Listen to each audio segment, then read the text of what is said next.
Herzlich willkommen zum UnleashPeople Podcast, dem Podcast für alle, die HR und Talent Acquisition strategisch denken. Wir, Ina und Christian, liefern euch gemeinsam mit Expertinnen und Experten regelmäßig frische Insights, die euch und euer Unternehmen voranbringen. Heute sprechen wir mit Ieva Polakovska, Head of Rewards and HR Operations bei VOI, über die Kunst, Stakeholdern komplexe und heikle Themen zu vermitteln. Hello, everyone, and welcome to a new episode of the UnleashPeople podcast. Today, we have Ieva as guest, and we will cover a lot of different topics, probably, but let's start with something very specific. And Ieva, let me start with my first question, and that one is: you work in Comp Ben, right? And there is a lot of stakeholder management involved. So how do you actually break tricky topics to your stakeholders? And I know there are a lot of tricky topics around. How do you do that? Yeah, I think I have both like the privilege and the downside like that is coming from Comp Ben in that sense, is that from one side, I always have the attention that I need for any kind of topic that I bring, because it's usually, like money talks. So the moment I enter the room, people are like, okay, either she will give me something or take something away. So I kind of probably should pay attention to it. And it doesn't matter if I'm talking to like the management team who's taking the decisions, or if I'm sort of communicating the discussion afterwards to other managers. But like the downside of that is that very few of the Comp Ben topics are straightforward and easy to understand. So like, of course, in the end, it kind of, for anyone, it boils down to some kind of money. But to get there, I need to explain, and this is how equity works, or this is how the budget process works. So it's never like a straightforward, hey, I have this idea, do you like it or not, or how. So I'm kind of, it's that balance always between like, yes, I have the attention, but then I also need to get that attention somewhere. And one of the like good moments that I always think back on is that I had this in one of my previous companies. I had this huge write-up created for the topic, and like explaining in my world everything. It was so clear. It covered every detail, and like you could not miss anything. And I had the CEO of the company in the room reading through. We had this like the approach of everyone was reading the document before, and then we kind of discussed any outstanding questions. So we spent like good 15 minutes, everyone getting through and adding some comments and questions and everything. And then we're like opening the discussion, and the CEO starts and he's like, I did not understand anything. And I was like, okay, this is like 2 weeks of work. And I honestly, like, this is decision about impacting all employees and everything. And like, I lost him at like, hello, basically. That's always what I am kind of thinking, that my job is to know the details, but the way I express it is like dumb it down. Like, and I always come in and try to remember myself that no matter how senior the people that I'm talking to are, they have all these like other topics in their head, and they are not working with what I am working daily. So I am literally like trying to always think about, okay, like explain it to me as a 5-year-old. And I totally don't succeed, but that is my always kind of like, that's my guiding light on how I talk about any topic whatsoever. So that doesn't even matter what the content is. My first guiding light is like, is this simple enough? Because I will not get to any kind of discussion or any kind of feedback if people don't understand. So that is also my like feedback when other sort of people ask for my input on their materials and something like that. I just read it and I'm like, okay, this was good. I understood it. No one else will understand it. Like, take out the geek, go in with like super simple things. So yeah, that's the high level introduction about how I deliver everything. I literally make it, or try to make it, super simple, have a price tag on it, to just like, okay, we're talking about this money, and then I go from there. And Cool. like, especially with CMB, how often, and I like the approach, because I figure out especially when I talk about salaries, and I'm not super CMB specialist, but when I start to talk about compare ratio, salary ranges, sometimes I already see, okay, too much. One step back, job families, no, let's not go. How do you, because my other experience is when I go in with a number only, then as a first reaction, there are no questions and so ever, and people just want to argue without the needed information, especially when it comes to salary. You always, well, you know it best. Oh, this person should earn more, and it's super important. But then they don't really want to listen to those deep dives and arguments. How do you handle that? I have like I'm saying that I have a sledgehammer communication. I'm not saying that that is like recommended, but I go in with like my approach is like, I know what I need to tell them. I know what they need to hear. And even if they will try to kind of avoid it, I'm trying to, at least my intention is always, I will give you the information. Then I can always have that sort of like the space for them to, okay, digest it. Let's, I understand you, like now it's a lot, come back and so on. But I always try to, like, even if I see that, first of all, that is one thing that I have trained myself. I'm super attentive on when I lose them. Like I'm always trying to read the person, especially like it's harder in a bigger group. So if I'm like, for example, communicating to all employees or something like that, obviously like I will not catch 500 people. But if it's like with a manager, I will always literally try to read them. Like, okay, they followed until here, like I lost them. Like this is okay, now track back and stuff. Even if my geeky Comp Ben mind is like, well, come on, like this is such basic thing, like how many times can I explain? I think I've explained like job families and comp ratios and then pay bands like to the same manager at least 10 times, like in like seriously. But it is about this kind of always assuming that they like this is just not on the top of their agenda, they have forgotten. Always come in, yeah, that's another rule for myself, sort of like always come in assuming that they have forgotten everything that has been spoken even before, like, and it's not even an assumption, like it's could give you several examples where I'm like, in management teams we take decisions and then I come back like for a follow-up and everyone's like, what's this? I'm like, are you for real? But then after a couple of times it's like, okay, like it does not add anything if I am here being upset about this. Let's just F it. I always link back to my previous materials and so on. But I think that, yeah, with all the people, especially when it's something that they don't want to hear, one, address the fact that they don't want to hear it. Like there's no benefit of trying to kind of avoid the fact that I'm not telling them what they want. I just kind of like that, I blur out initially, like, I know that you want more, I know that you don't want this, but this is how I'm thinking, these are the reasons. And I really believe, and this is just both in my like how I lead other people, but also how I sort of work with people, more context is better. Give them the full picture.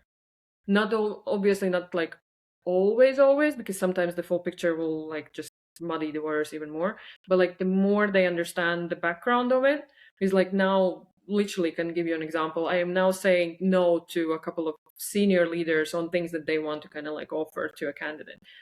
I am saying no, like, but instead of just like, okay, no, I'm trying to explain, okay, but if I say yes to you here, then I will have these consequences here and you will have that consequence there. So always kind of put it in a bigger context. So it's not just for them, because for them now, this is the case, they need to solve it.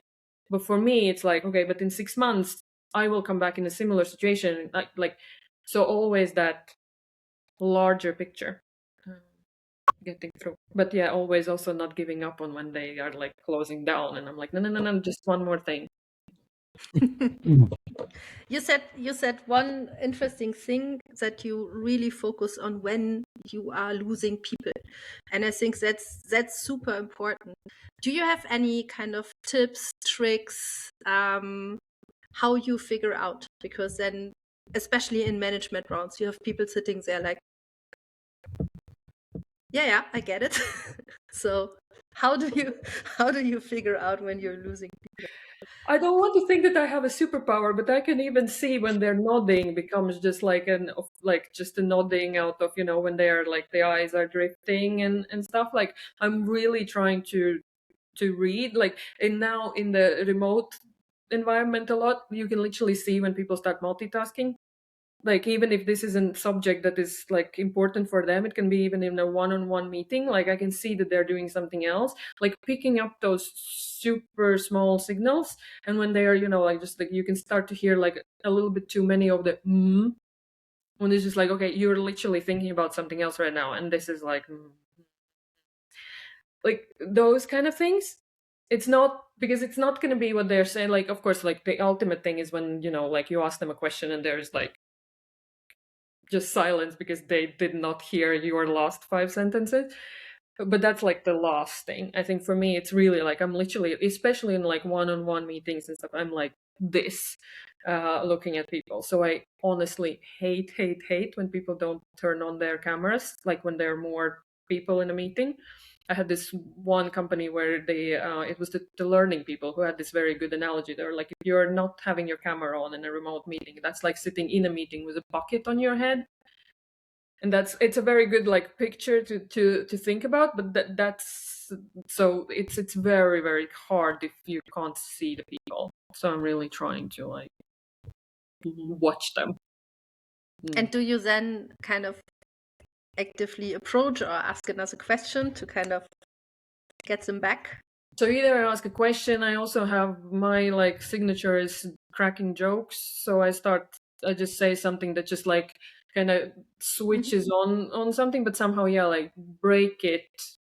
Because the downside of my usual like things that I need to do is that it's pretty long explanations. So if I just talk and I can see that, okay, whoa, they are drifting. So I just try to, either I go back to them, like, are you following any questions, anything, or I just sort of like switch something in what I'm saying, like mention some stupid example or something, just like break it up, and get the attention back.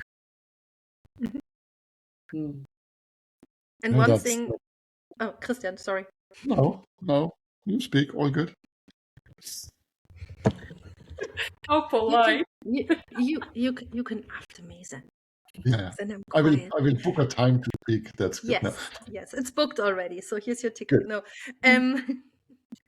I think the other thing you said, because that I also know when you work with mostly seniors, stakeholders, management team, is that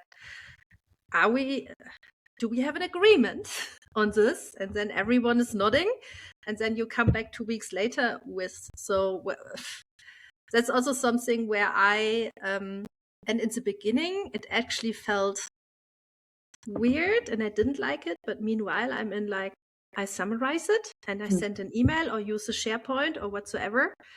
Meanwhile, when you use AI in meetings and you have your transcriptions and summaries and decisions, it makes life way, way easier. But that was also an experience I made, that you discuss for 2 hours a super important topic and then you execute on it. And some weeks later, it's like, did we just know? I know, and it's like the more senior the people, the more you need that, because like they have so many of the other things. I literally, like, we had quite a big change that I was driving now in the spring, and there was one meeting where I also had like senior people, and I stopped the meeting literally, like in the middle of the meeting. I'm like, but wait, are we all in agreement that what you're saying means this? And like I spelled things out, and we all nodded, and they were like, yes. Literally the next day one of them start questioning, but it's like, no, but that's not what we meant. Talking about AI, I had both a transcript and a recording of the meeting, so I went into our AI tool and asked, like, did Ieva do this? And it literally, like gives me like, on minute this, Ieva said this, everyone agreed on that and everything. And I'm like, okay, I have it, but like I obviously didn't succeed, because even with stopping, getting an agreement and then proceeding in a meeting based on that agreement, we did not reach each other. So it's like, to be honest, one of the things that I have like learned, the higher I am in the organization, also the more senior people I work with, is like, let go of all prestige and like some kind of thinking about yourself as, okay, but you achieved something or got something. Like, it does not matter if here and now you're not in that place. Like, if here and now you don't have the agreement, even though like 2 days ago you had it, scrap it. Like, it doesn't matter. Like, just take now because obviously now you lost someone. So like, yeah, the bigger the organization or whatever, it doesn't even matter. It just like let go of any kind of, but I told you so, or whatever. Just move on. Here, you are here, go from here. Yes. I can speak. Good, thank you. And it's also a bit cheeky, right? To pick up on what you just said, Ieva. If you get feedback that was not the common understanding, and you look it up and say, "But I said it," like, come on, doesn't help us anymore, right? Because apparently, whatever you said still did not sink in a way it should have kind of sunk in, right? So. You're not strengthening your position if you kind of kick back and say, but I said it. That will not solve the situation at all. And I guess that's something we need to figure out in a way that the gap between what has been talked about and what has been understood is as small as possible. I guess there will always be some kind of gap, and there will always be some kind of misunderstanding, and maybe some agenda that kind of surfaced only after that big meeting. And we need to really find a way to not be bothered by that, as you also said, and probably not take it personal, because I'm pretty sure that this happens to everybody every now and then, and it's not, let me rephrase, in general, it's not intentional. Most times it is really like you have so many things on your mind and you misunderstand, and that happened to me quite often. It happens when Ina and I speak about things, that after a while maybe we forgot what we spoke about, and we have to do the same thing again, or we have a slightly different understanding of what we agreed on. And that's normal. I guess that's normal human behavior, and we just need to deal with it and make sure that. Well, like I have been thinking, like this is has been a conversation also with my manager, that I wonder if it's like more us as HR people that have this attitude of like, okay, what happened, we're here, let's fix this. Would that be like also with people in like other parts of organization? Would they also be so flexible, or is it more the HR like core in us that it's like, okay, but we have to move on? It's just the reflection, but like, is it typical HR that we're kind of like in this dissolution mode and we need to move on? It doesn't benefit us from, trying to say that like I told you so, and now like it was just like an interesting thing, because lately I've seen that also, and I have this trait of just like, F it, whatever, let's fix it, let's move on. I don't know. I usually try something in the middle. So sometimes I'm still working on my don't take it personal, because hey, that's not so easy always, right? But what I do meanwhile, especially in situations that were very clear to me, and I had something similar, like you just said, I was super sure. I stopped in the meeting. I said, is this what we decide?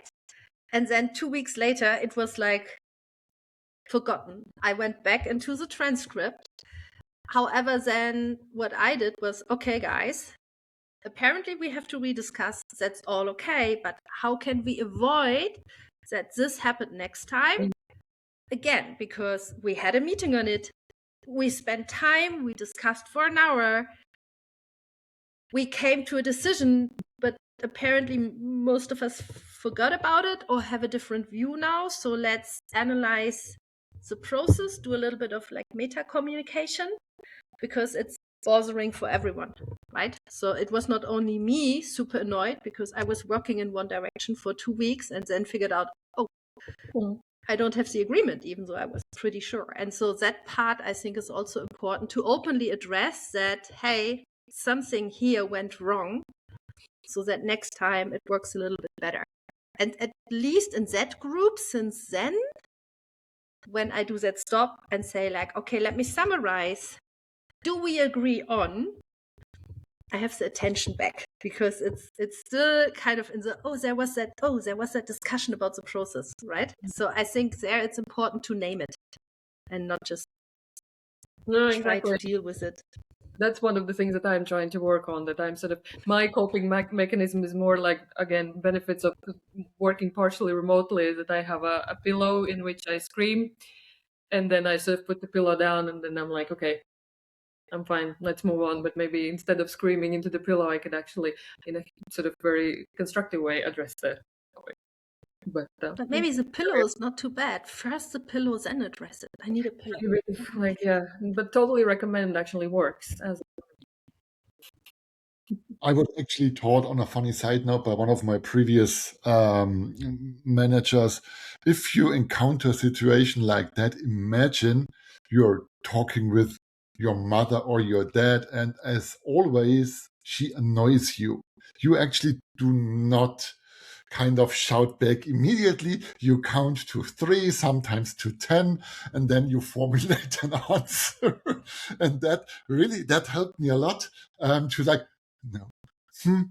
1, 2, 3, breathe, and then kind of try to be as professional as possible.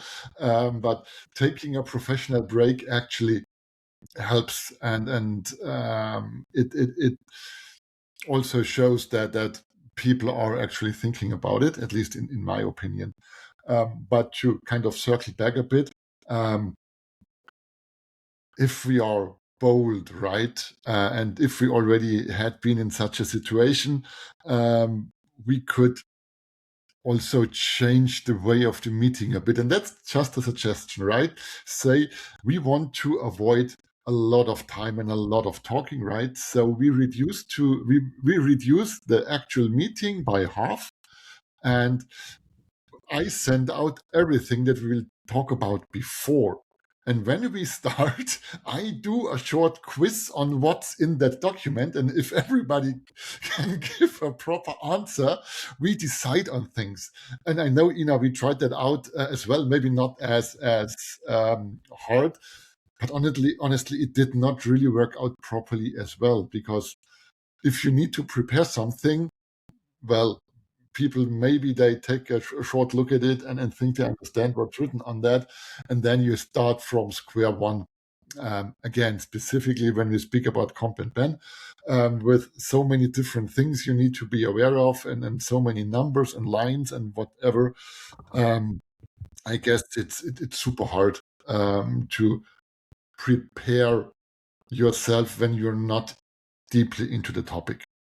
I think it depends a little bit also on the company culture, because that was new to me when I now moved the background a little bit. I pretty much know from the tech companies I worked for, I think the approach that worked best was I schedule a longer meeting, and the first 15 minutes are reading time. Because then you have people in the room. Well, now remote, it's maybe a little bit more tricky, because then they start again to do something else on the other screen, but you have that scheduled time. Now we sit here together, you have 15 minutes, and if you then afterwards tell me you didn't read it, we have a bigger problem. So it's kind of forcing people in.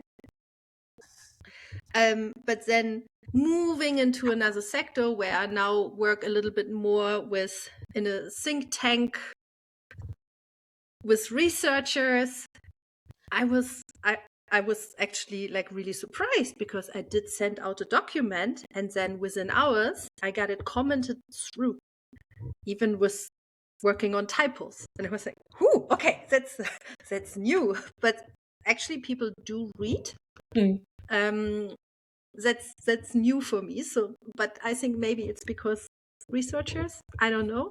Yeah, But, maybe they just have like meeting free time, because I think the main problem is that like if people have, super many meetings, you can't really even expect them to squeeze in that prepared time. But maybe like it's a more sort of, you are on your own anyways, then maybe they're more on top of like, but yeah, it is interesting to see the differences between cultures, like, and it would be a dream, although to be honest, like when the comments start coming in into the document, and if it's like an important document, my heart also goes like, ooh, okay. So if those comments start coming in even before the meeting, then I would be like, okay, now steady myself and so on. So it's easier actually in that way to kind of like handle them if I am in the meeting as they are putting the comments in and starting to discuss. But Yeah, Yeah. for me, I think really that schedule 15 minutes for Mhm. reading and make sure the information also fits in 15 minutes, and mostly it does.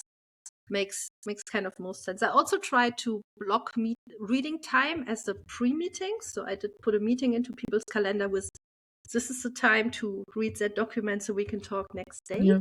Mm. Nah, No, but I think, but one thing though, now when you're also talking about the like the documents and everything, have you also noticed that we're thankfully moving away from the PowerPoint meetings, where the whole meeting was basically just sitting and like voicing over, gradually going through the document, which actually for me, like it has been such a shift, because in those kind of meetings it's so hard to have like a conversation and even and also like deliver message, because you kind of have to like portion it out, and then someone suddenly grabs the word and starts asking gazillion questions on one slide that's not even important and stuff. And now when we're moving into the writing and stuff, then everyone has at least read, then everyone might be outraged and super angry, but at least they are like at the same time with the whole information that like in their heads. Now we can discuss, instead of like, wait, I have one more slide, and in that slide I will deliver the final blow. And like that. I don't know. It's like, I don't. Maybe I'm like spoiled in the companies where I have been, but I think it's such a shift and so much different. not everywhere. I still see a lot of PowerPoints. Yeah, but I really get your point here, right? Because Yeah. if people, if they are prepared, right, they actually know the basic topics, and then it's much easier to use a whiteboard or stuff and just note things down and highlight the most important topics that you want to speak about. That keeps attention. And as soon as you have a slide in front of you, people need to decide what to do. Do they listen or do they read? Because speaking about myself, I can only do two things in parallel. One of them is breathing, and then I need to decide what I can do.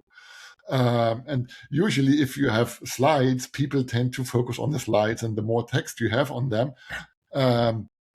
the harder it gets to kind of rip those people out of their concentration and actually start thinking, which might be a shift, but I guess we are not there yet as a society, so to say, to get rid of PowerPoints completely, because now they are even easier to create, right? Ask AI, do a PowerPoint or do a slide, and it's done. And then you can produce much more PowerPoint slides than before, because you don't need to do them manually. So maybe it's AI is not helpful in that regard. But let's see.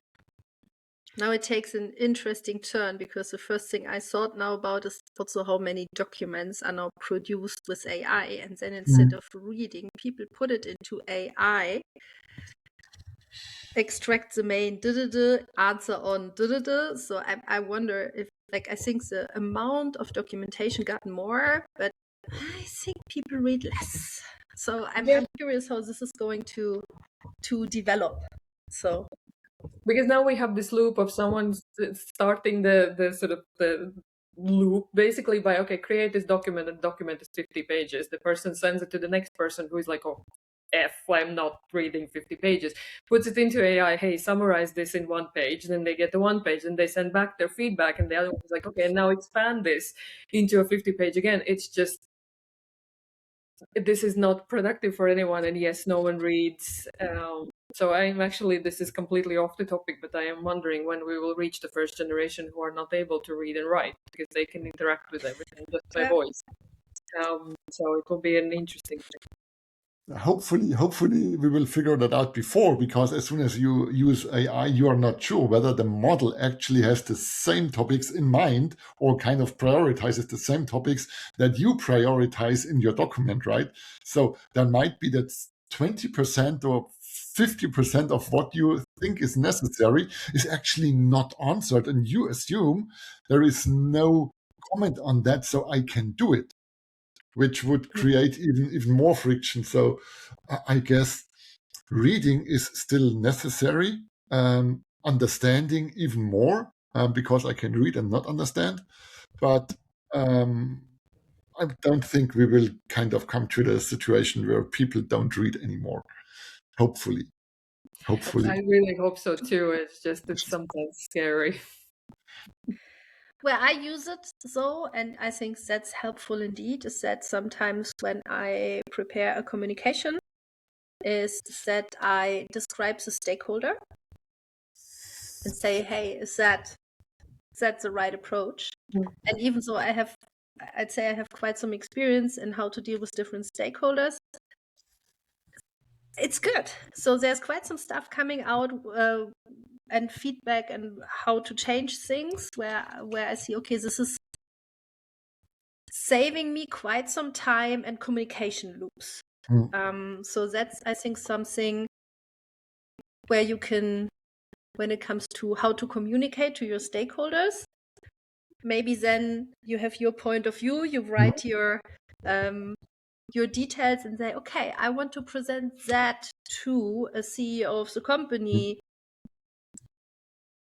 Maybe describe the person a little bit, what you know about the person, and then the outcome is actually quite good. I think that's helpful. Yeah, and it's also for like larger communication. I have literally like tried from, okay, I upload the whole my nerdy thing, and then I write it like, okay, rewrite it on a fifth grade reading level.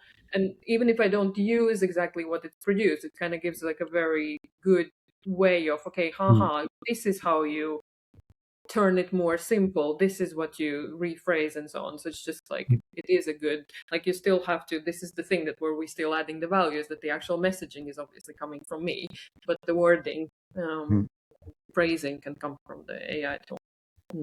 Yeah. And I guess that's a very good end statement, so to say, because we are already speaking for more than 30 minutes. In the end, we need to create communication that is suitable for the audience and not for us. And I guess that's what we need to keep in mind every single time. Just because we understand it doesn't mean that anybody else will understand it. And we need to know whom we are speaking with and then adapt our communication accordingly.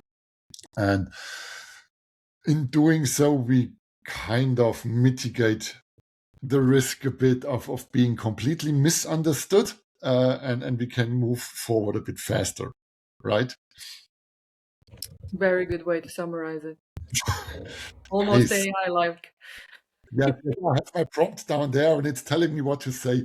I really would love to have that, but no, not there yet.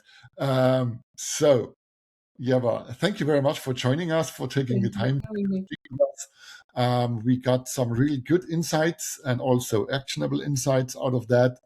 And all I can say is thank you again and have a good rest of the day. Bye. Bye. Das war's für heute. Vielen Dank, dass ihr bis zum Ende dabei geblieben seid und bis zum nächsten Mal.